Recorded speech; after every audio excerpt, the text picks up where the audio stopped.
नमस्कार दोस्तों, और इस चैनल पर आप सभी लोगों का बहुत बहुत स्वागत है। बड़ा ही इंटरेस्टिंग टॉपिक इस वीडियो में मैं आप लोगों के साथ कवर करने वाला हूं।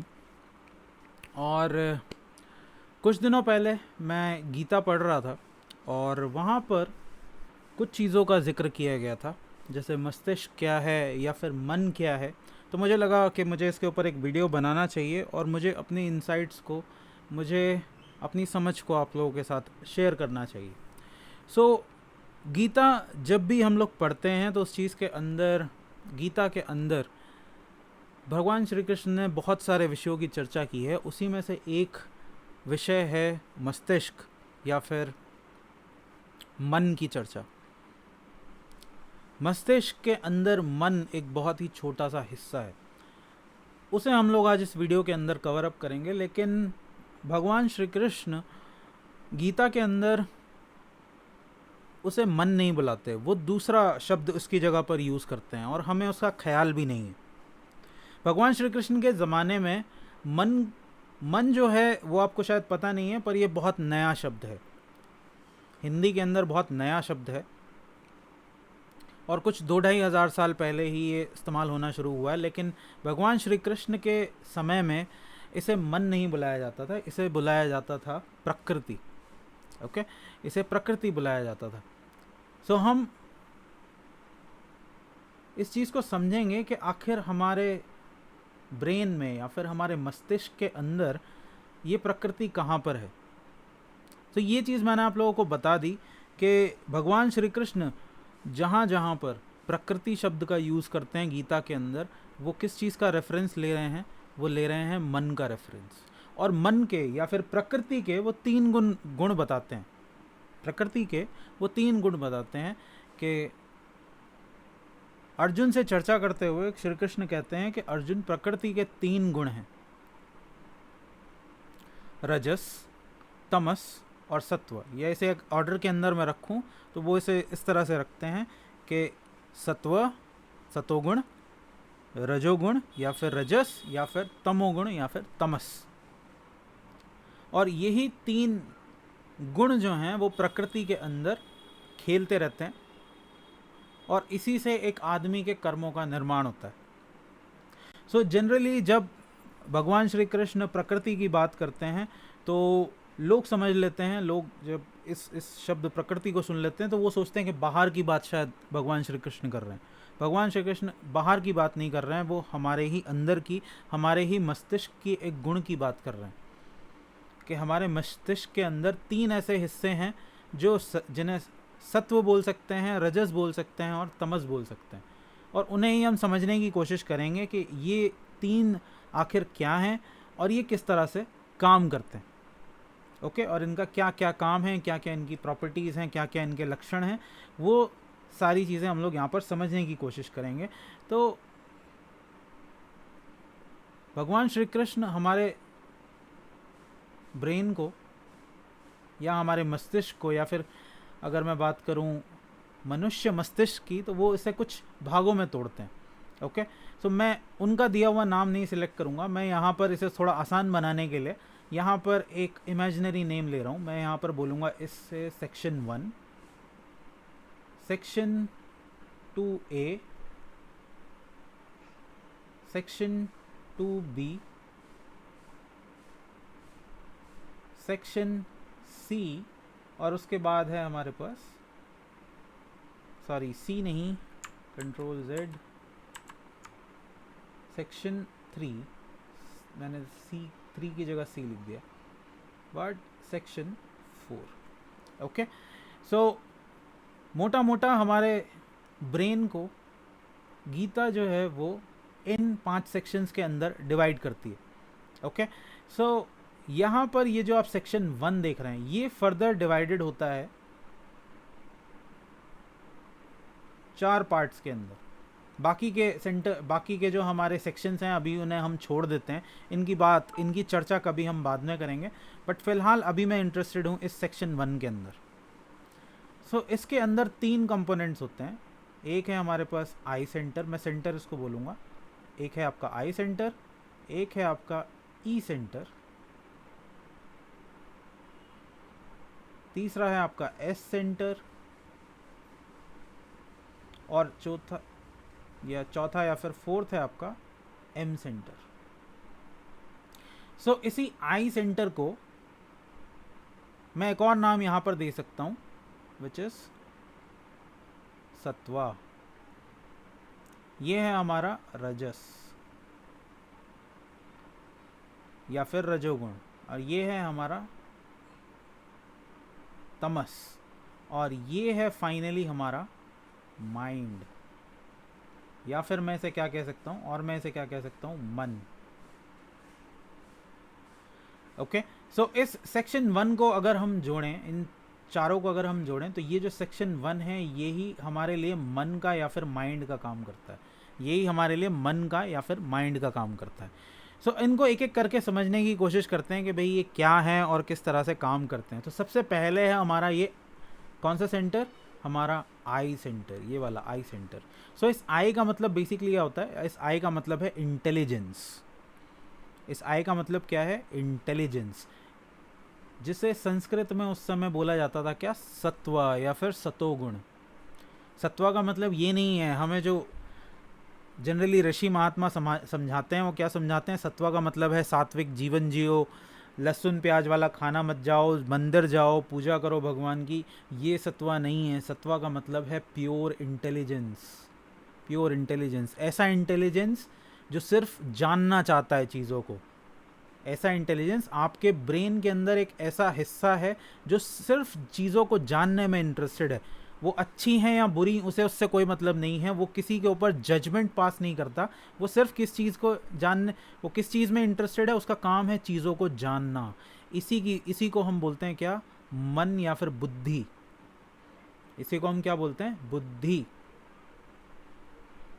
मेरी स्पेलिंग शायद मिस्टेक हो सकती है, बट बुद्धि, इसी को बोलते हैं क्या हम, बुद्धि।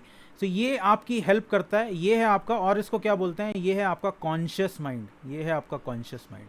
वैसे तो ये चारों के चारों, ये जो चारों हैं ये कॉन्शियस माइंड के पार्ट हैं, लेकिन जो कॉन्शियसली आपको सोचने में, थिंकिंग में आपकी हेल्प करता है, वो है ये पार्ट, ये आई सेंटर या ये बुद्धि जो है, ये आपकी हेल्प करती है आपको सोचने में। इसको बोला जाता है सत्वा या फिर सतोगुण। तो आज के बाद अगर आपको कोई बोलता है कि भाई सत्व गुण का मतलब ये है कि आप सादे कपड़े पहनिए या फिर आप सादा खाना खाइए, मंदिर जाइए, पूजा कीजिए, सत्व गुण का मतलब ये नहीं है। सत्व गुण का मतलब है इंटेलिजेंस। हाँ, हल्का अगर आप सादा खाना अगर आप खाते हैं तो वो आपकी इंटेलिजेंस को बढ़ाने में आपकी हेल्प करता है। कभी और हम बात करेंगे इस चीज़ के ऊपर कि किस तरीके से सादा खाना या फिर बिना तेल मिर्च का या फिर लाइट खाना जो है वो किस तरीके से आपके बॉडी के लिए अच्छा होता है, किस तरीके से आपके ब्रेन को हेल्प करता है वो सोचने में, थिंकिंग में या काम करने में, इंटेलिजेंस में किस तरह से हेल्प करता है। और थिंकिंग और इंटेलिजेंस क्या है, ये दोनों भी अलग अलग चीज़ें, इनको कभी हम फिर से अलग किसी वीडियो के अंदर कवर अप करेंगे। ओके, बट यहाँ पर अभी आ जाते हैं सेकेंड पॉइंट पर, आते हैं रजस। ओके, रजस के बराबर में मैंने यहाँ पर लिखा हुआ ई सेंटर, आप ध्यान दीजिए यहाँ पर क्या है, ई सेंटर। ई का मतलब क्या है, ई से आप लोगों को पता ही चल गया होगा क्या, इमोशंस। अगर आप इसे स्प्लिट करेंगे, अगर आप इमोशन को अगर आप स्प्लिट करेंगे तो यहाँ पर ये क्या बन जाता है, energy in motion, energy in motion. So ये सिर्फ क्या काम करता है, ये आपको इंटेलिजेंटली इंफॉर्मेशन को रिसीव करने में और डिसीजन लेने में हेल्प करता है। लेकिन सिर्फ डिसीजन लेना काफ़ी नहीं है अगर आप उसे एक्शन में कन्वर्ट नहीं कर सकते। सो ये काम करता है, आपको एक्शन लेने में आपको हेल्प करता है, ये आपको एक्शन लेने में हेल्प करता है। अगर आपके अंदर इमोशंस नहीं होंगे, आपके अंदर आपकी एनर्जी मोशन में नहीं आएगी, तो आप एक्शन नहीं ले सकते। उसे बोला जाता है रजस, उसे बोला जाता है रजस। सो ऐसे लोग जो जिनके अंदर, भगवान श्री कृष्ण गीता के अंदर क्या बोलते हैं, एक आदमी के अंदर पूरे दिन में, अगर आप पूरे दिन में देखें तो कभी ऐसा नहीं होता कि वो प्रकृति से या तो पूरा ही रजस है या पूरा ही तमस है। उसके अंदर ये तीन गुण अलग अलग समय पे एक्टिव होते हैं। कभी आपका सत्व आपके ऊपर हावी होता है, कभी रजस हावी होता है और कभी तमस हावी होता है। ओके, सो अभी थोड़ी देर में इसको हम डिस्कस करेंगे। ओके, सो ये बेसिकली ये वो पोर्शन है आपके ब्रेन का जो आपके इमोशंस को कंट्रोल करता है। ओके, सो ये है इंटेलिजेंस का सेंटर, ये इंटेलिजेंस को कंट्रोल करता है, इसे हम बोलते हैं सत्वा। ये है आपका इमोशन या फिर ई सेंटर, ये आपके कंट्रोल करता है किसको, इमोशंस को, या फिर इसको क्या बोलते हैं और रजस। और ये है आपका क्या, सेंसुओ वाइटैलिटी, या फिर इसको वो क्या बोलते हैं, सेक्स सेंटर, या फिर एक और इसका नाम है रिफ्लेक्स, रिफ्लेक्स सेंटर। ये रिफ्लेक्सेस को कंट्रोल करता है। ओके, सो या तो आप इसे तमस बोल सकते हैं, या फिर और लगा के एक और मैं आपको नाम दे देता हूँ। इसका काम क्या है, बेसिकली हैबिट्स को कंट्रोल करना, बॉडी की हैबिट्स को कंट्रोल करना। तो अगर आप यहाँ पर एक एनालॉजी लेना चाहते हैं, कंपैरिजन करना चाहते हैं, तो आप इस मन को या फिर इस ब्रेन को कंपेयर कर सकते हैं कार के साथ। इमेजिन कीजिए एक कार है। सो आई सेंटर, ये जो आई सेंटर है, आई सेंटर इसका ड्राइवर है, यानी आप, ये हैं आप हैं इसके ड्राइवर। ई सेंटर क्या है, एक्सेलरेटर है, एक्सेलरेटर है। ओके, ये गाड़ी, ये जो कार है तभी मोशन में आती है जब आप इस इमोशन के पैडल को प्रेस करते हैं। उसके बाद ये क्या है, ये जो एस सेंटर है, ये है आपका ब्रेक। ब्रेक, एक गाड़ी के अंदर जितना ज़रूरी एक्सेलरेटर होता है उतना ही ज़रूरी ब्रेक भी होता है। अगर ऐसी गाड़ी हो जो सिर्फ चलना जानती है, रुकना नहीं जानती, तो आप क्या कर सकते हैं, आप एक्सीडेंट कर सकते हैं। और इसे कब एक्सेलरेट करना है और कब ब्रेक का यूज़ करना है, ये कौन डिसाइड करता है, ये ड्राइवर डिसाइड करता है। ये ड्राइवर डिसाइड करता है, और ये ड्राइवर कौन है, आप हैं। ओके, सो अब ये जो लास्ट में सेंटर है, एम सेंटर है, ये जो एम सेंटर है, ये है आपका माइंड।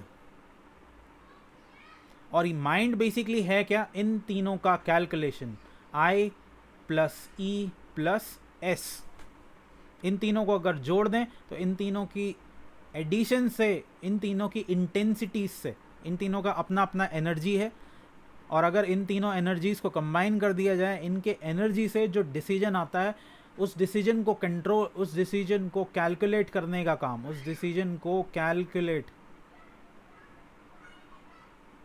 इनकी एनर्जीज को कैलकुलेट करने का काम क्या है, इस एम सेंटर का काम है। ओके, अब कमाल की बात यह है कि यहाँ पर ये जो आई सेंटर है, या फिर इन तीनों सेंटर की अगर बात करें, इनका पॉजिटिव भी है और नेगेटिव भी है। इन तीनों का पॉजिटिव है, भले ही आप बात करें किसकी, रजस की, सत्व की, या फिर तमस की, इन तीनों में ही पॉजिटिव साइड भी है और इन तीनों का नेगेटिव साइड भी। ओके, सो पॉजिटिव साइड क्या है, अगर आप यहाँ पर देखें तो अगर सत्व आपका हाई है, यानी इंटेलिजेंस आपकी बहुत हाई है, तो मुझे बताने की ज़रूरत ही नहीं है कि क्या क्या चीज़ें यहाँ पर होती हैं। अगर आपका इंटेलिजेंस सेंटर बहुत ज़्यादा हाई है तो आप बहुत ज़्यादा इंटेलिजेंट होंगे, बहुत ज़्यादा काम होंगे। ओके, आप हर चीज़ को, हर काम को बहुत वेल बैलेंस्ड तरीके से करेंगे, आपका कंसंट्रेशन बहुत अच्छा होगा चीज़ों के साथ। आप कोई भी डिसीजन ऐसे ही नहीं ले लेंगे बस इमोशन में आके, या फिर किसी ने आपको भड़का दिया। आप बहुत सोच समझ के और बहुत शांत प्रकृति के आदमी होंगे, आपके अंदर बहुत ज़्यादा दिमाग होगा।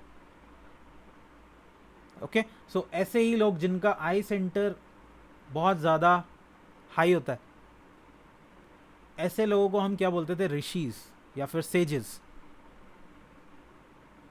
ओके, इसका नेगेटिव पॉइंट क्या है, अगर आप नेगेटिव, मैंने यहाँ पर बताया, अगर आपका आई सेंटर नेगेटिव में होता है तो आप क्या बन सकते हैं, आप क्रिमिनल बहुत अच्छे बन सकते हैं, या फिर बिजनेसमैन बहुत अच्छे बन सकते हैं।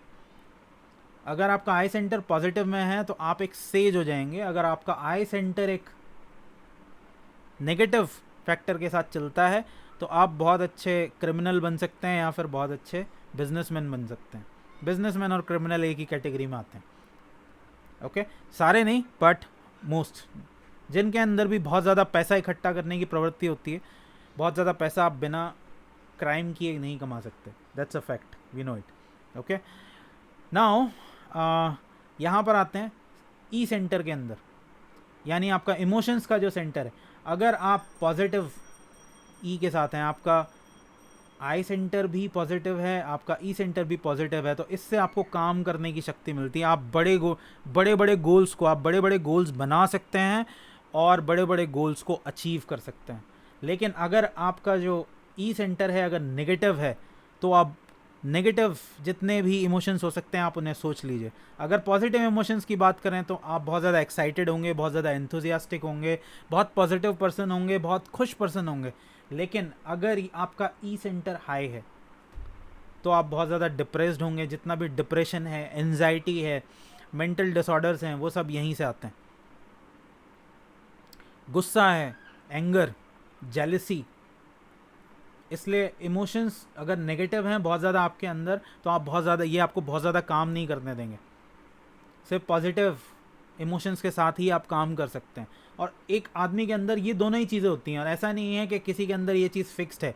ये चीज़ें इंटरचेंजेबल हैं, ये चेंज होती रहती हैं। कभी आपका पॉजिटिव साइड हाई होगा, कभी आपका नेगेटिव साइड हाई होगा। बट अच्छी बात यह है कि आप चाहें तो वॉलंटरली इनको बैलेंस कर सकते हैं। अच्छी बात यह है कि आप इन्हें चाहें तो अपने मन मुताबिक इसे बैलेंस कर सकते हैं। सारी साधना विधियाँ,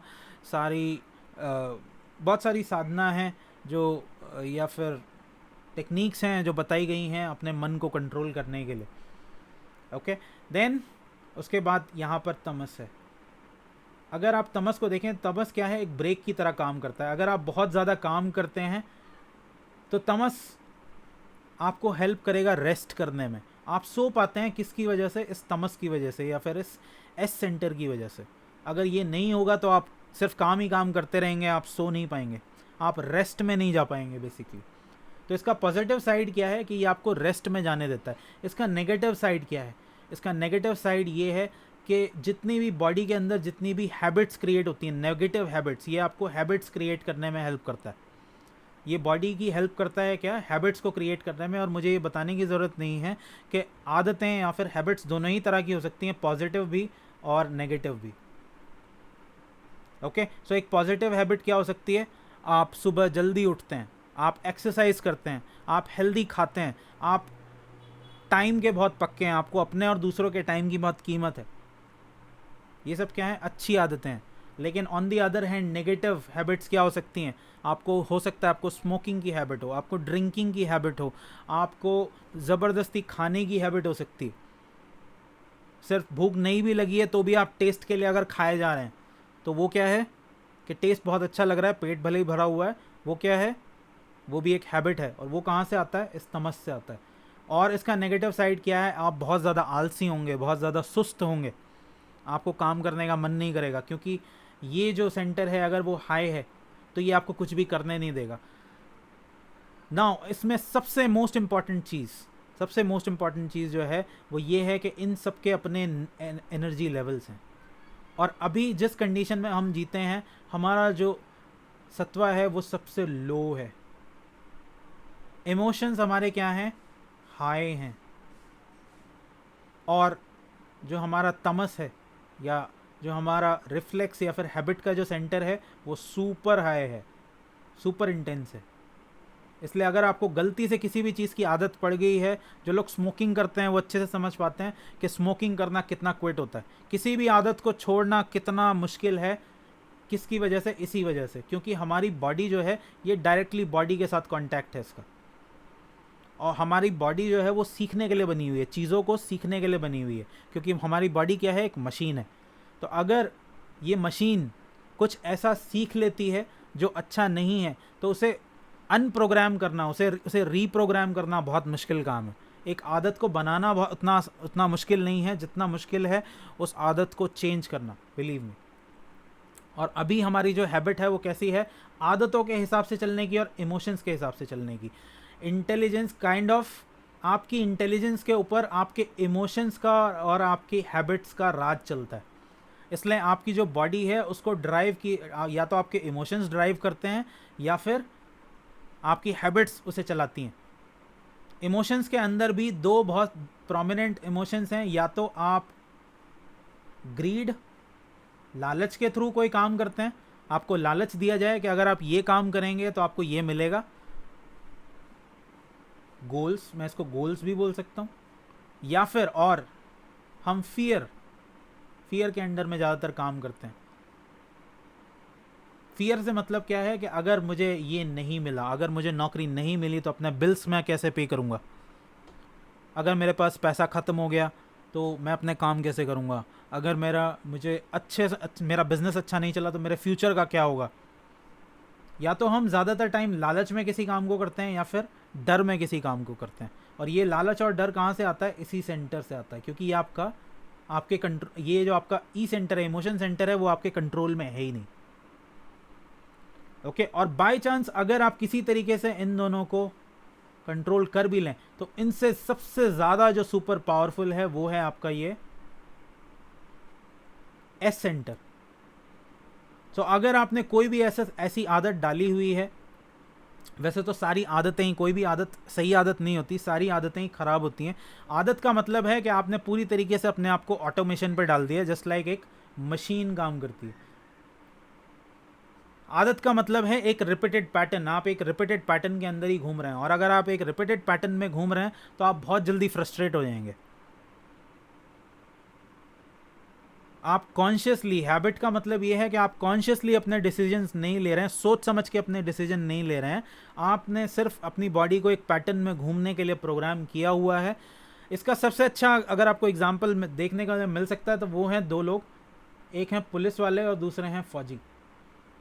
जब तक वो लोग फौज में होते हैं तब तक उनका डिसिप्लिन उनके बहुत काम आता है, क्योंकि वो बहुत ज़रूरी है।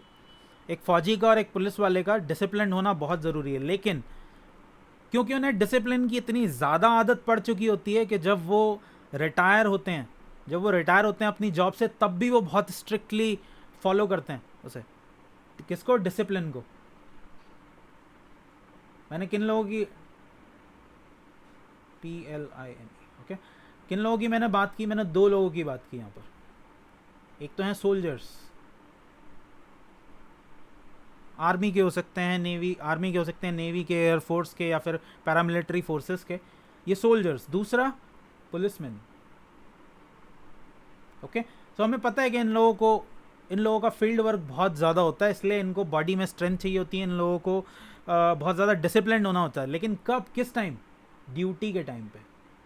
जब ये लोग ड्यूटी पे, अपनी ड्यूटी के ऊपर होते हैं, तब ये हैबिट्स जो हैं इनके बहुत काम में आती हैं। लेकिन क्योंकि इनकी हैबिट्स ने इनकी बॉडी को बहुत ज़्यादा पकड़ लिया है, इन्हें सुबह 5 बजे या 4 बजे उठने की आदत हो चुकी है, 4 AM पे या फिर 5 AM पे सुबह उठने की आदत हो चुकी है, तो अब वो आदत छूटती नहीं है।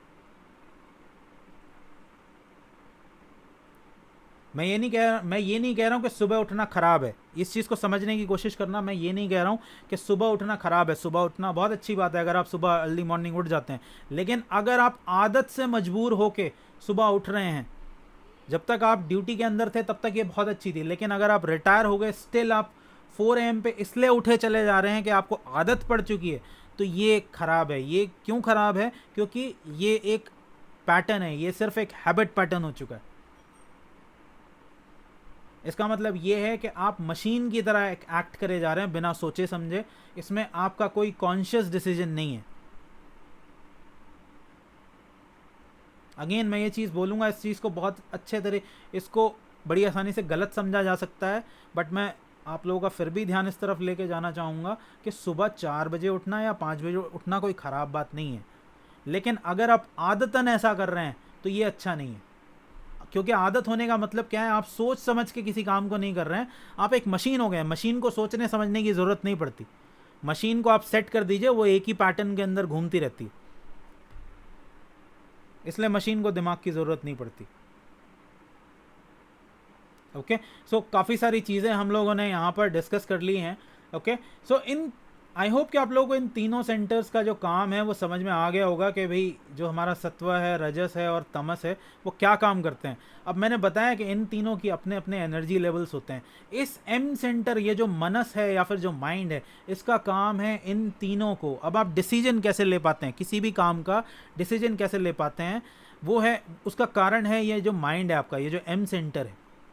ये एम सेंटर इन तीनों के एनर्जी लेवल्स को उस पर्टिकुलर समय पे एक पर्टिकुलर समय पे जब आप कोई डिसीजन लेना चाहते हैं तो वो इन तीनों के एनर्जी लेवल को कैलकुलेट करता है, इन्हें एडअप करता है और एडअप करके जो स्कोर यहाँ पर निकालता है, तो ये चेक करता है कि किस सेंटर का, कौन सा सेंटर आपका डोमिनेटिंग सेंटर है।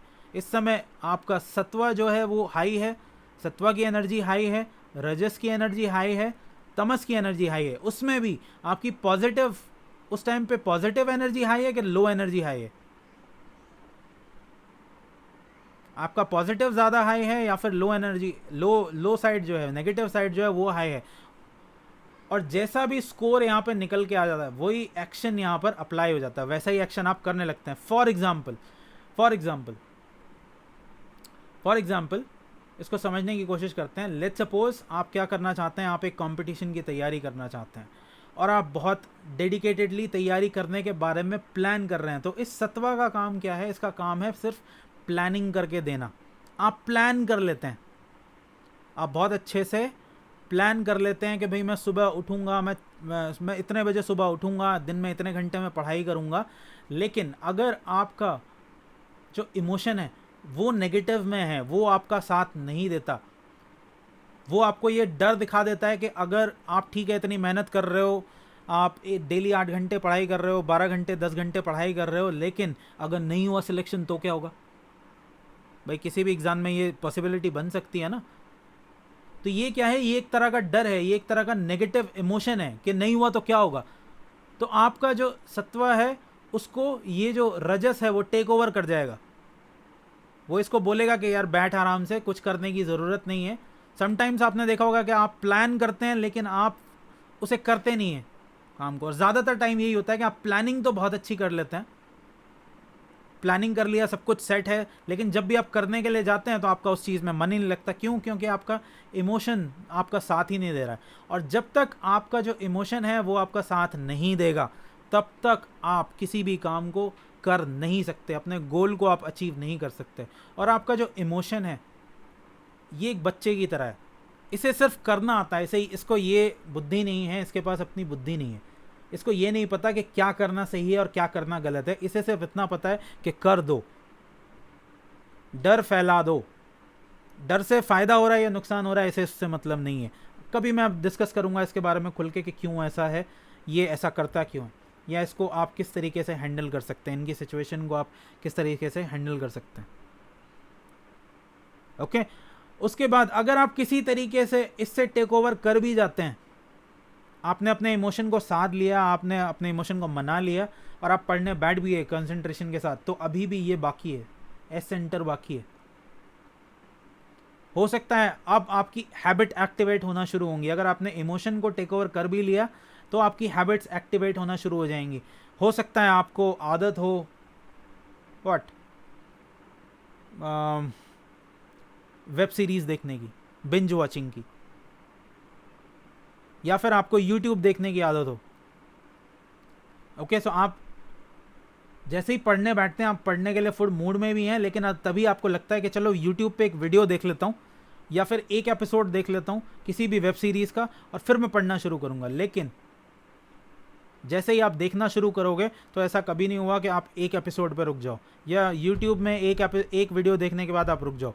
आप एपिसोड पे एपिसोड, वीडियो पे वीडियो आप देखते चले जाओगे। ओके, और बाय द टाइम आपको रियलाइज़ होगा कि आपने बहुत सारा टाइम सिर्फ वीडियो देखने में ही गुजार दिया है, तो क्या होगा? आपको लगेगा कि आप डीमोरलाइज हो जाओगे, आपको लगेगा मैंने जो प्रॉमिस किया था वो अपने आप से पूरा नहीं किया। ओके, सो दैट्स वाई अगर आप अपने आप से कोई प्रॉमिस करते हैं तो आप उसे पूरा कीजिए। अदरवाइज़ आप, अच्छा है कि आप अपने आप से कोई प्रॉमिस ना कीजिए, अदरवाइज़ वो आपके डीमोरलाइज होने का कारण बन सकता है इस वजह से। ओके, सो अभी सिर्फ हम बाकी सेक्शंस के ऊपर नहीं आए हैं। 2A बचा हुआ है, 2B बचा हुआ है, ये सेक्शन 3 बचा हुआ है और सेक्शन 4 बचा हुआ है। इनकी बात हम लोग कभी बाद में करेंगे, बट इतना सारा काम अभी सिर्फ ये एक सेक्शन कर रहा है। ओके, सो एक बार मैं फिर से समराइज़ कर देता हूँ। सबसे पहला इसका काम क्या है? इंटेलिजेंस को कंट्रोल करना, आई सेंटर, ये इंटेलिजेंस क्या है? ये अनबाइज्ड इंटेलिजेंस है। इसका काम है सिर्फ जानना, जैसे हम बोलते हैं क्या बुद्धि। इसका काम है सिर्फ जानना, क्या जान रहे हैं उससे कोई फर्क नहीं पड़ता। इसका इंटरेस्ट है सिर्फ जानने में।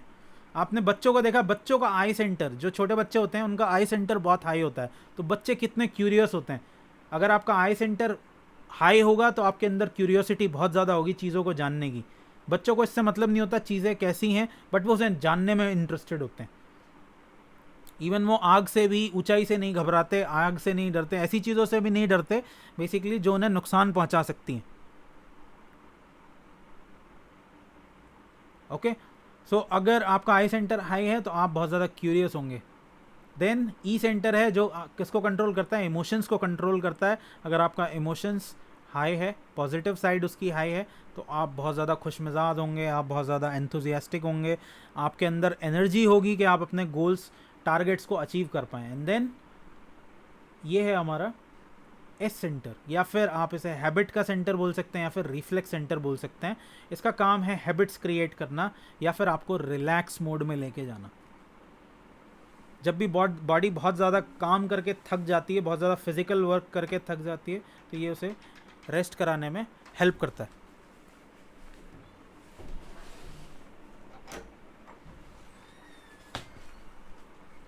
ओके, सो इस वीडियो को अब यहीं पर एंड करते हैं। अगर आप लोग कोई क्वेश्चन पूछना चाहते हैं तो आप वीडियो के डिस्क्रिप्शन में लिखकर मुझसे पूछ सकते हैं। आगे के सेक्शंस के बारे में हम लोग आगे के वीडियोस में बात करेंगे। मैं चलता हूँ, मैं मिलूँगा आप लोगों से अगले वीडियो में। तब तक के लिए thank you so much for watching and I will see you next time. Bye bye.